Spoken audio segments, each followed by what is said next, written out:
पवन सिंह ने आरा स्थित family court में डाली अपनी पत्नी ज्योति सिंह से तलाक की अर्जी। जी हां, पवन सिंह ने अपनी पत्नी ज्योति सिंह से तलाक के लिए आरा स्थित फैमिली कोर्ट में डाली अर्जी।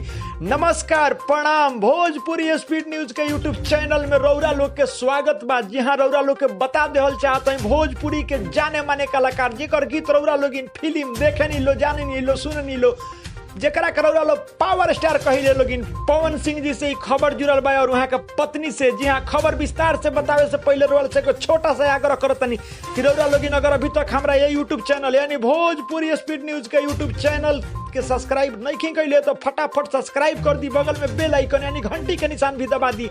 जी हाँ, भोजपुरिया जहां रौरा लोग के बता देहल चाहते हैं कि पवन सिंह जी यानी भोजपुरी के पावर स्टार पवन सिंह जी अपना दूसर की पत्नी ज्योति सिंह जी से तलाक के अर्जी आरा कोर्ट में डाल चुकल बारे। जी हाँ, आज ही के दिन पवन सिंह जी अपना दूसर की पत्नी यानी ज्योति सिंह जी से तलाक खातिर आरा स्थित फैमिली कोर्ट में एगो अर्जी डाल चुकल बारन। जी हाँ, ये लोग के बीच में, ये लोग के संबंध के बीच में काफी दिन, कुछ दिन से खट्टास आवत रहल। जी हाँ, जौना के लेके पवन सिंह जी अब चुप ना रहले। साथे साथे पवन सिंह जी एक कदम आगे बढ़ के आरा स्थित फैमिली कोर्ट में अपना पत्नी यानी दूसर की पत्नी ज्योति सिंह जी से तलाक के अर्जी डाल चुकल बारे। जी हाँ, रौरा लोग के बता देहल चाहत हई कि ज्योति सिंह जी पवन सिंह जी के दूसर की पत्नी है। जी हाँ, रौरा लोग के बता देहल चाहत हई पवन सिंह जी के दूसर की पत्नी है ज्योति सिंह जी। देखिए अब अगला अपडेट का आवता, जैसन भी अपडेट आई रौरा लोग के बीच जरूर हम लेके आएम, बताएम। लेकिन हालांकि अब वहीं के बहुत बड़ा खबर बनल बा कि पवन सिंह जी अपना